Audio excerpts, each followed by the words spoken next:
Holy Spirit,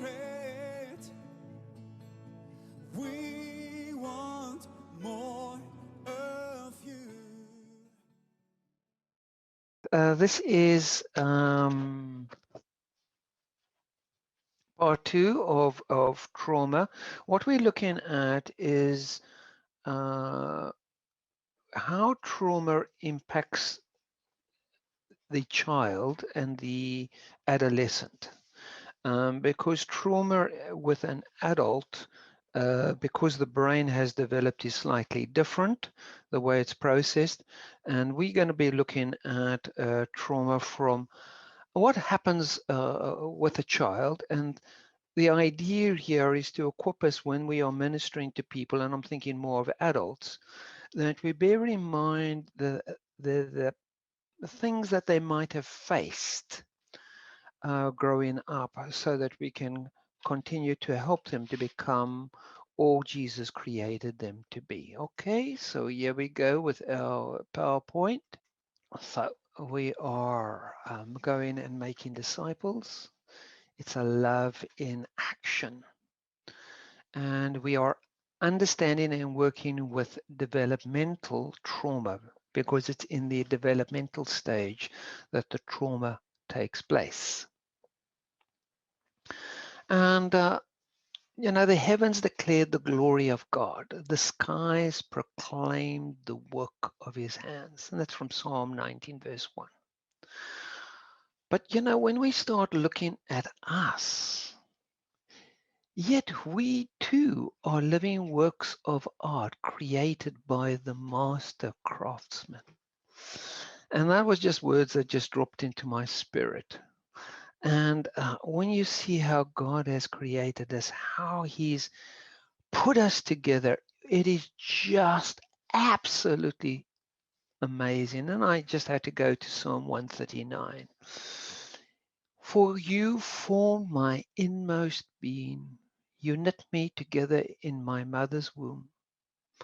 I praise you, for I'm fearfully and wonderfully made. Marvelous are your works, and I know this very well.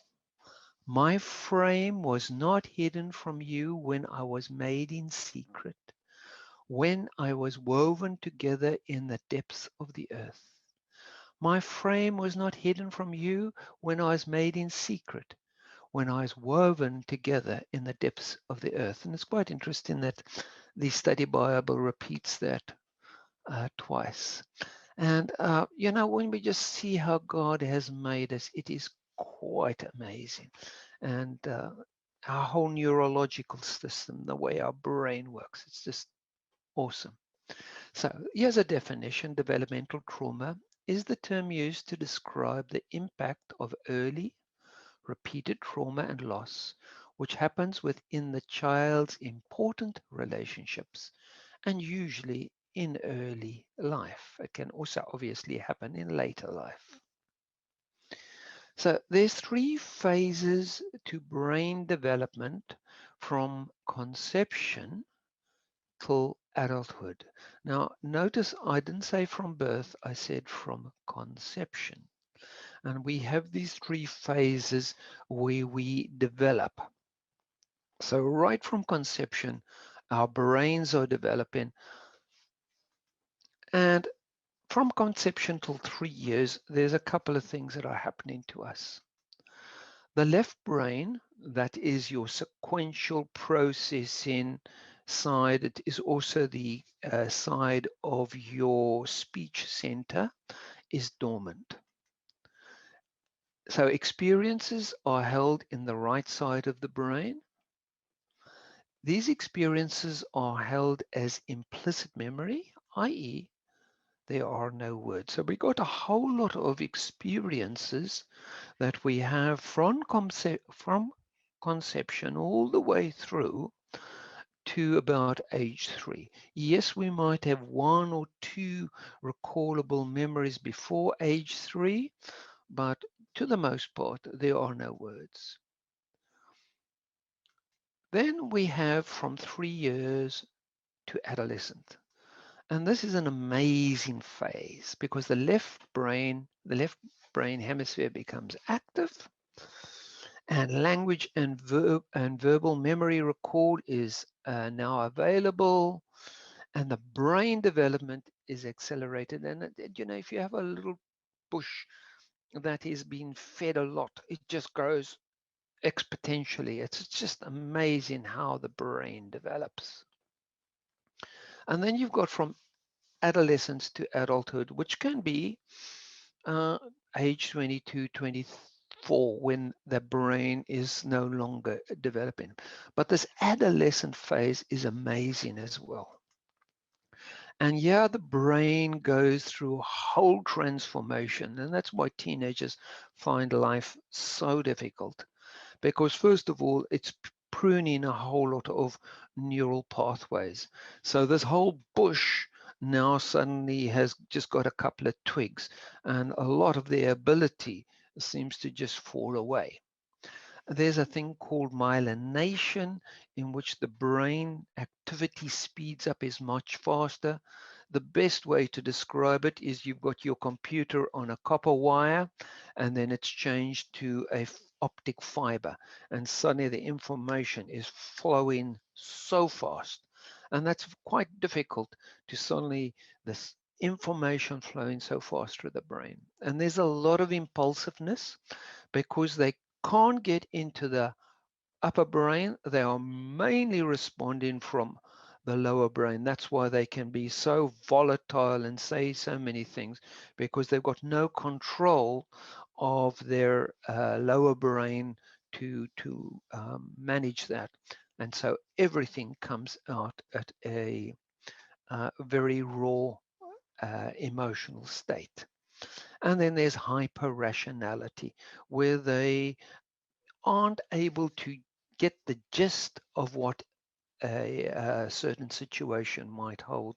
And a very simple example of that is, if you had a whole lot of teenagers and you said the winner would get £1 million, and they see the £1 million there, and you say, would you like to play Russian roulette, and the winner gets the lot, they probably say, I'll have a go. And that's what hyper rationality is, because they cannot get the gist of what would happen if they got the bullet. Now, we've got what is called a polyvagal nervous system, which organizes basic survival. And there's quite a lot of talk today about the polyvagal nervous system. And you've got the ventral vagal, and this organizes our social engagement. And then you've got the dorsal vagal, and this organizes our survival responses. So we got the system within the neurological makeup of us. And here is the interesting thing. We are conceived with primal emotions that are required for life preservation and life enhancement. So right from conception, hardwired in our brains are a whole lot of primal emotions. We don't have to learn them. Uh, they are there. And we'll find these in all mammals. And I'll just go through some of them for you. So there's life enhancement and there's life preservation. So this is the two aspects that are hardwired right from conception. And there is self-satisfaction. And you can see this if you look at a cat, goes out, catches a mouse, it'll bring it into the house and sit there in the middle of the lounge, pleased as punch in what it's been able to achieve. And that's a natural thing that is hardwired within us as well. And there's gratitude, thankfulness, there is enjoyment, there's curiosity. This is a very, very important thing. You can again think of a cat going out, meeting a grasshopper for the first time. What is it? Grasshopper jumps, cat jumps, then goes after, further explores to gain mastery. And then there's love, that's giving love, receiving love, and these are all there. But then there's also life preserving emotions. And these mustn't be confused how we might interpret them as adults. But we can have guilt. So if you have an animal and it makes a mess in the lounge, you can see that guilty expression on the dog's face. And there's also a lot of self-pity. You can go into an animal shelter and you look at those animals there, you can see there's a lot of self-pity there, and there's the emotion of disgust. You can watch an animal as it goes past something that is foul smelling, it will just avoid it. Then there's fear, and this is a very, very important emotion to preserve life. So if you had an animal next to a river and the river is rising and it realizes, okay, this is going to flood my den, it will take its cubs to a higher ground. And that's what fear does. These are all hardwired in us. I'm just using animals so that you can understand them from that aspect. Rage is another one, and this is not the road rage that we're talking about. This is where you have a grizzly bear, a mother grizzly bear with cubs, and another bear comes, a male bear comes. She will rise up to protect her cubs. We've all got this inside of us. I often speak to parents and ask them, what will they do if somebody is touching their child? And it's quite amazing how much energy comes up in that person to protect their child. And then there's anger, that's a boundaries being crossed. And there's also sadness when there's a amount of loss. And the last one is our sexual drive is actually hardwired into us. And this is very, very important for procreation of the species. So if that wasn't there, the species would die out. So these are things, emotions, hardwired within our brain that is there right from conception. And they are there. So these emotions are hardwired and they are stored in the basal ganglia of the brain, and that's right at the bottom of the brain. So there they are. So what has this all got to do with trauma? So the developing brain is unable to process trauma because it hasn't got this ability as the adult brain of the left sequential thinking and right emotional processing and being able to go backwards and forwards and process. So it cannot process trauma. Therefore, the developing child requires parents to help with regulation. And this goes right through into adolescence. Adolescents can't regulate themselves. They actually need parents to help them. And I'm always using the plural here. When I'm looking at parents, I'm always thinking of a mom and a dad. And if there is no significant care available, the brain shuts off circuits so that the child can survive. And this is where we are getting to the trauma in this developmental stage. And the best way to think of it, you drive in your car, it's got a red light, the red light comes on, you don't like it, you just snip the wire. It doesn't mean that the car is not got a fault, it just means you don't get the information back. Um, and there's quite a lot of examples of that, of which I'm not going to go into. So there you are, you just snip the wire, access is denied, and that's what happens with our poor brains in developmental stage. And here's just a slide that is very significant in showing us how a normal brain will develop when there's sufficient care and when there's extreme neglect, how less developed the brain of the child is. Now, the areas of parenting that cause developmental trauma, obviously, any form of psychological abuse. you're not good enough, um, any negative word is a psychological breakdown. You could have done better. Uh, you don't deserve it, that sort of thing. And there's emotional and mental abuse, obviously. And there's sexual abuse, which is a big problem as well. And there's physical and emotional neglect. I just reading the other day this incredible story where people went into a male prison, and it was Mother's Day, and they decided to distribute cards that they could send to their mother. And the response was overwhelming, so much so that they had to leave the prison, get more cards to so that everybody could send something to their mother. But when it came to Father's Day, they only had, I think, one or two responses, which is very, very significant of neglect, a loss of one or both parents. Sorry, that's supposed to be an of. So when a parent goes missing, and here I'm thinking very much about divorce, separation, um, that sort of thing. And obviously witnessing domestic violence and abuse when the child sees what's happening to mom or dad, whatever, it's very disturbing.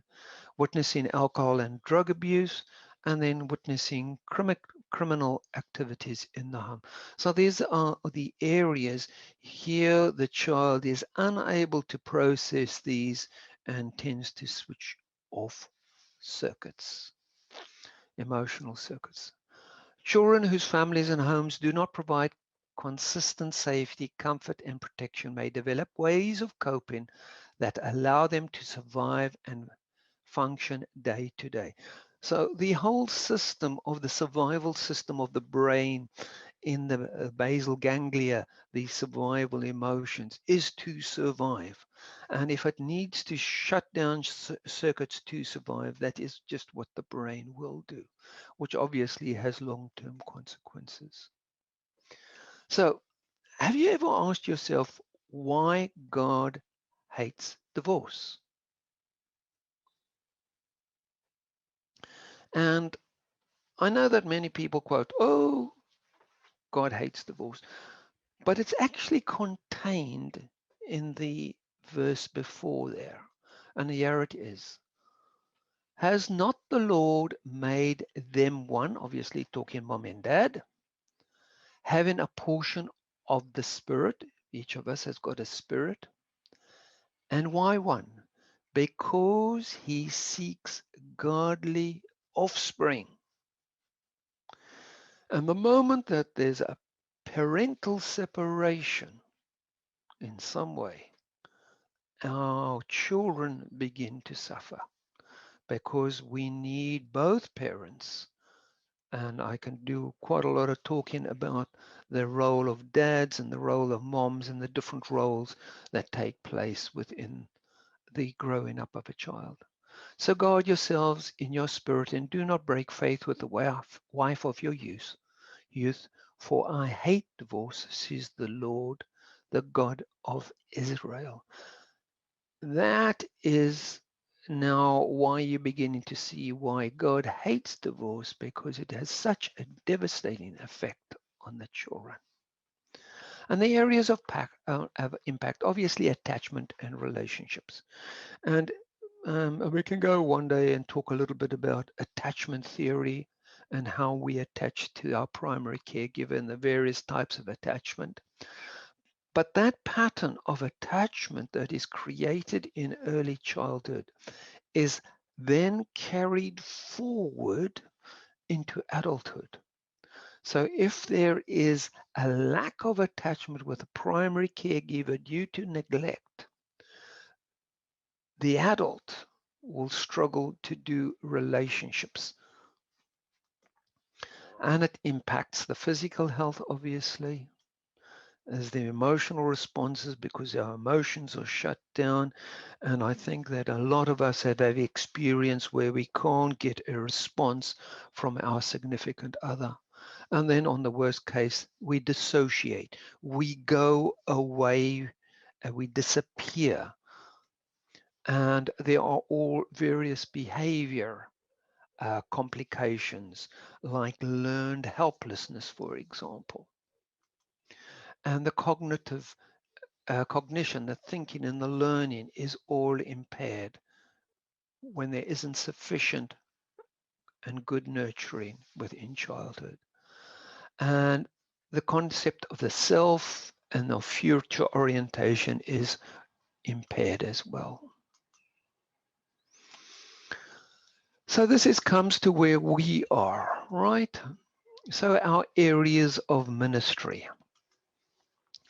So we can pray for the broken spirit, and I do have a prayer for that. I was wondering whether I should include it or not include it today. I decided not to, but there is a prayer that I have formulated where we can pray for a broken spirit. And if you remember, we did a talk a while back, I think it was last year, all the conditions of the human spirit, and these need to be prayed for. This is not when I've shared the other prayers, I've said get the person to pray, confession, forgiveness, canceling the debt, soul ties, etc. Here is where we will pray for them. And obviously we can do inner healing, where they go back to an event, bring Jesus into it. And we do have salvos and sozos. I don't know if anybody knows about them. I'm sure you do. And then obviously within my work, we have a way of working with pre-verbal memory, where I will process with the person um, what has gone on, and I can tell you some lovely stories about that. And if you want them, I might even share some of them today. And this is what Jesus said in Luke 4. The Spirit of the Lord is upon me, because he has anointed me to proclaim good news to the poor. And this is the good news we can proclaim. Even though you've had developmental trauma, there is healing. He has sent me to proclaim liberty to the captives, people held captive by the experiences of their childhood, like learned helplessness, and recovery of sight to the blind. And I'm not using here only physical sight, spiritual sight, sight to see a future, sight to have an imagination, a sight that I can do something. To set at liberty those who are oppressed